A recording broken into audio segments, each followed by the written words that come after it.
اسی طرح آج کل بعض لوگوں نے حیات عیسیٰ پر بات چھیڑی ہوئی ہے اور کہتے ہیں جو نزول عیسیٰ کی روایات ہیں یہ قرآن کے خلاف ہیں. حضرت عیسیٰ کی حیات کے متعلق جو احادیث ہیں وہ قرآن کے خلاف ہیں. اب وہ قرآن کا رٹ لگاتی ہیں، لیکن ہمارا مطالبہ یہ ہے کہ ایک آیت قرآن کی بتائیں جس کا یہ مضمون ہو کہ حضرت عیسیٰ پر موت آ چکی ہے.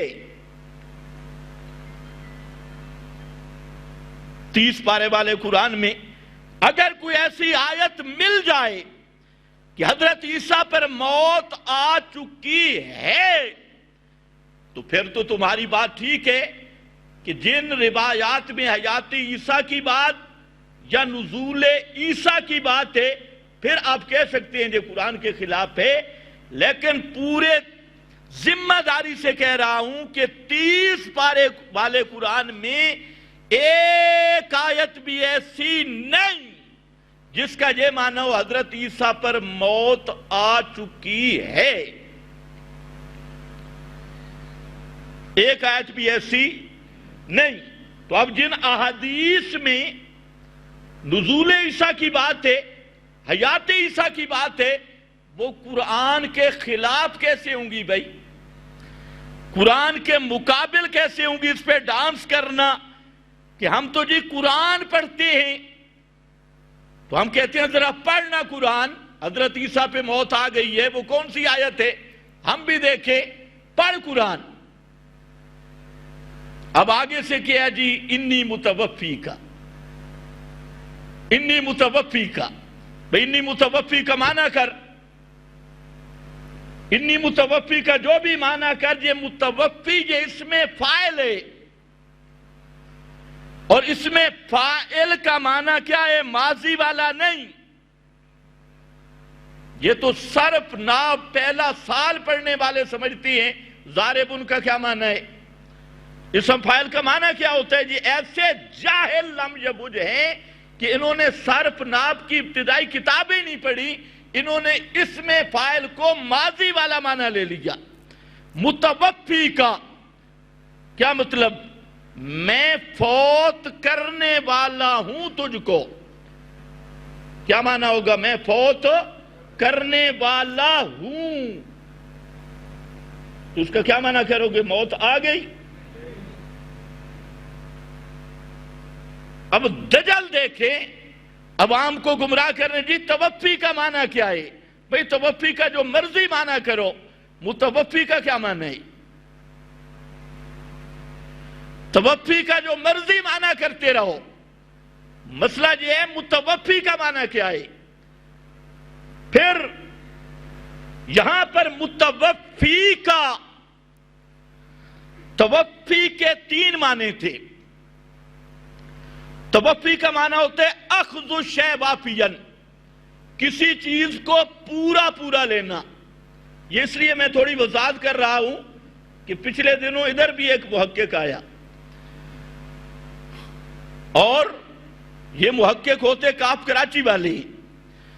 تو اخذ الشیء وافیاً، کسی چیز کو پورا لینا، یہ ہے توفی کا اصل معنی. اب اس کے 3 فرد ہیں. پورا لینے کا مصداق 3 چیزیں ہیں. ایک موت ہے. موت کا معنی کیا ہے؟ اخذ الادراک والحیات وافیاً. موت کو توفی اس لیے کہتے ہیں کہ پورا روح لے لیا جاتا ہے. اس طرح روح لیا جاتا ہے کہ جسم میں ادراک بھی نہیں رہتا، حیات بھی نہیں رہتی. اور دوسرا توفی کا معنی ہے اخذ الادراک وافیاً، پورا ادراک لے لینا. تو اس معنی میں توفی کا معنی کیا ہے؟ النوم، نیند ہے.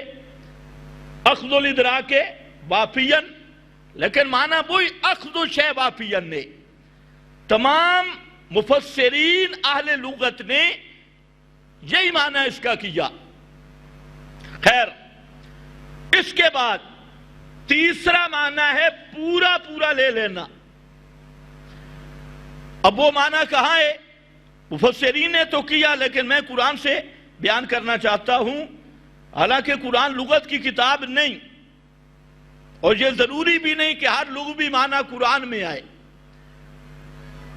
معنی لغت میں دیکھا جاتا ہے، لیکن پھر بھی جہاں انی متوفی کا و رافعو کا، متوفی کا متعدد معنی تھے اور برافعو کا کی واو تفسیریہ ہے، اور اسی واو نے متوفی کا معنی خود متعین کیا. واو تفسیریہ کا معنی ہوتا ہے یعنی. کیا معنی ہوتا ہے؟ جیسے ایاک نعبد، کرو معنی، کرو شابش معنی ایاک نعبد. آگے کیا معنی کرو گے؟ واو تفسیریہ بنا کے ہم تیری ہی عبادت کرتے ہیں، یعنی تجھ ہی سے مدد مانگتی ہیں، یعنی تجھ ہی سے مدد مانگتے ہیں. یہ معنی ہے فتاوی کبریٰ وغیرہ میں جہاں واو کو تفسیریہ ذکر کیا گیا. اسی طرح فرمایا قد جاءکم من اللہ نور و کتاب مبین، تو وہاں پر بھی واو تفسیریہ ہے. فرمایا تحقیق اللہ کی طرف سے آیا تمہارے پاس نور. وہ نور کیا ہے؟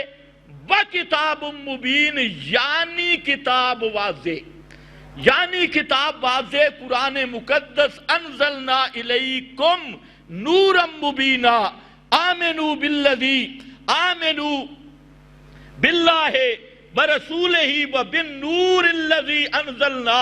اللہ پر ایمان لاؤ، رسول پر ایمان لاؤ، اور اس نور پر ایمان لاؤ جو نور رسول پہ نازل ہو گئے. تو نور سے مراد کیا ہے؟ خود قرآن. یہاں پر ایک پارٹی کھڑی ہو گئی جنہیں واو کا معنی نہیں آتا. جی نور اور ہے تے کتاب مبین اور ہے. پھر اور کیا ہے؟ جی نور سے مراد نبی پاک ہیں، آپ کی حقیقت نور تے ظاہر بشر. انہوں نے ایک نیا کفری عقیدہ جہاں سے کشید کر کے آپ کی بشریت کا انکار شروع کر دیا. تو یہاں پر بھی حیات عیسیٰ کے منکرین کو بھی واو کا معنی نہیں آیا. انہوں نے بھی انہی اہل بدعت کی طرح وہاں پر واو کو سمجھے ہی نہیں. اب سمجھو واو کو. کہتے ہیں توفی کا معنی قرآن سے دکھاؤ. چلو قرآن سے سن لو. انی متوفی کا، میں حضرت عیسیٰ علیہ السلام کو اللہ نے خطاب کیا، میرے پیغمبر میں تجھے پورا پورا لینے والا ہوں. کس چیز کو؟ یعنی رافعو کا، روح اور جسم سمیت اپنی طرف اٹھانے والا ہوں. برفعہ اللہ، دوسرے مقام پہ رفعہ اللہ، یہاں پر رافعو کا. اور اس معنی پر متواتر احادیث، پوری امت کا تحامل اور پوری امت کا اجماعی عقیدہ 14 صدیوں کا. لیکن اصل مسئلہ قرآن میں ہے. اسی یہی آیت انی متوفی کا یہ نص ہے حضرت عیسیٰ کی حیات پر بھی اور حضرت عیسیٰ کے نزول پر بھی. اب آیت کا معنی تو سمجھا نہیں. اس آیت کا معنی کیا کرتے ہیں جی؟ حضرت عیسیٰ پر موت آ گئی. آگے ہوتے ہیں سب للو پنجو، کہتے ہیں سبحان اللہ. اور کبھی ترجمے والا قرآن بھی دیکھ لو. خدا کے لیے اگر عربی تفسیریں نہیں آتی کہ اردو اٹھا کے دیکھ لو. تو میں عرض یہ کر رہا تھا کہ تقابل کیسے بنتا ہے؟ تقابل تب بنتا کوئی ایک آیت قرآن مقدس میں ہوتی حضرت عیسیٰ پہ موت آ گئی تو بالکل ٹھیک، پھر تو تقابل تھا. جب ایسی آیت نہیں اور پھر یہ کہنا کہ ہم قرآن پیش کر رہے ہیں اور ہمارا قرآن ہمارا مستدل ہے، پھر ایسا دعویٰ کرنے والا وہ قرآن پہ جھوٹ بول کر قطعی کافر اور مرتد ہے، اور قرآن پاک کی آیت کا معنی تحریف کر رہا ہے. اور معنی بدل رہا ہے وَمَنْ أَظْلَمُ مِنَ اللَّهِ مَنْ افْتَرَى عَلَى اللَّهِ، فرمایا وَمَنْ أَظْلَمُ مِمَّنْ افْتَرَى عَلَى اللَّهِ، اس سے بڑا ظالم کون ہے جو اللہ پر جھوٹ بولے جب اللہ نے یہ کہیں نہیں فرمایا۔ حضرت عیسیٰ پہ موت آ گئی، اب اگر کوئی ملا اللہ کا نام لے کر کہتا ہے کہ فلاں آیت میں حضرت عیسیٰ پہ موت آ گئی تو وہ اللہ پہ جھوٹ بول رہا ہے، قرآن پہ جھوٹ بول رہا ہے، اور وہ قطعی مرتد اور زندیق ہے، اس کا اسلام کے ساتھ کوئی تعلق نہیں ہے۔ بات ذرا سمجھنی چاہیے۔ ایک اور مولوی صاحب کہہ رہا تھا اموات غیر احیاء، اللہ کے سوا جن کو پکارتے ہو وہ مردے ہیں، زندہ نہیں۔ اس میں حضرت عیسیٰ کی بات آئی ہے جی۔ اب مولوی صاحب کی تقریر شروع ہو گئی۔ دیکھو حضرت عیسیٰ کو بھی تو پکارا گیا، حضرت عیسیٰ کو بھی تو پکارا گیا، لہذا حضرت عیسیٰ بھی اموات غیر احیاء۔ میں نے کہا تھوڑی بھی اور بھی بڑھا، فرشتوں کو بھی تو پکارا گیا، نہیں پکارا گیا؟ فرشتوں کو نہیں پکارا گیا؟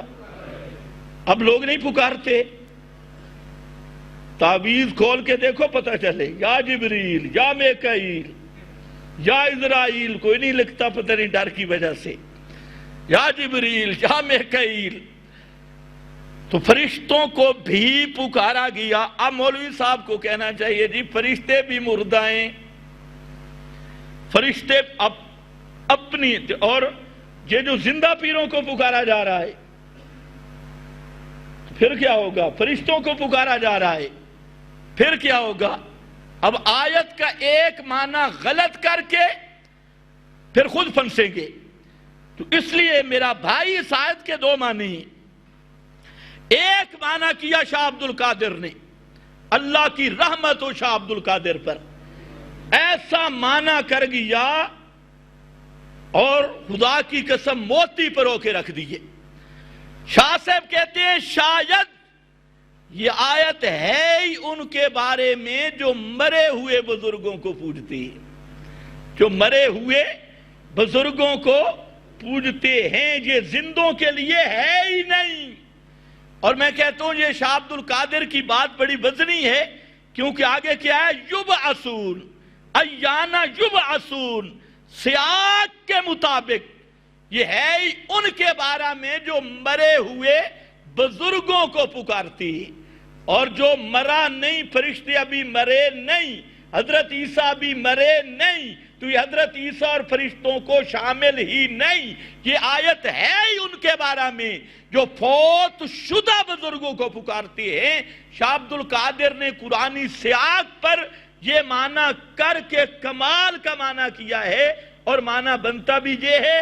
اور دوسرے حضرات علامہ علوسی، علامہ بیضاوی اور بڑے بڑے خفاجی، ان حضرات نے اس آیت کا معنی کرتے ہوئے انہوں نے کہا چلو یہاں پر عموم مجاز، یہ فرشتوں کو بھی شامل کر لو، حضرت عیسیٰ کو بھی شامل کر لو، اور یہ عموم مجاز کا مطلب یہ ہے کہ معنی یہ ہے کہ کچھ فی الحال جن پہ موت آ گئی وہ فی الحال مردہ، اور جن پہ موت نہیں آئی وہ بھی ایک وقت آئے گا جب مریں گے تو اموات کا فرد بن جائیں گے، وہ فی المعال مردہ۔ تو اب اگر یہ معنی کیا جائے تو کوئی اشکال نہیں، اور اگر صرف ڈانس کی جائے حضرت عیسیٰ کو بھی پکارا گیا، حضرت عیسیٰ کو بھی پکارا گیا، تو بالکل پکارا گیا تو فرشتوں کو بھی پکارا گیا، پھر فرشتوں کو بھی کہ اموات غیر احیاء۔ اور ایک اور پارٹی اٹھی، انہوں نے کہا مرادی بت ہیں، یہ للڑ بت ہیں، بت شت نہیں، بت بھی اور مردے بھی۔ اگر حضرت عیسیٰ یا فرشتوں کو بھی شامل کرنا ہے تو پھر وہی معنی ہوگا جو مفسرین نے کیا عموم مجاز۔ عموم مجاز کا مطلب یہ ہے مجازی معنی کو اس طور پہ عام کر کے لینا کہ حقیقت بھی اس کا فرد بن جائے، لیکن یہ ایسے جاہل لوگ ہیں، ان کو تو نہ حقیقت کا پتہ ہے، نہ مجاز کا، نہ عموم مجاز کا، کسی چیز کا بھی پتہ نہیں۔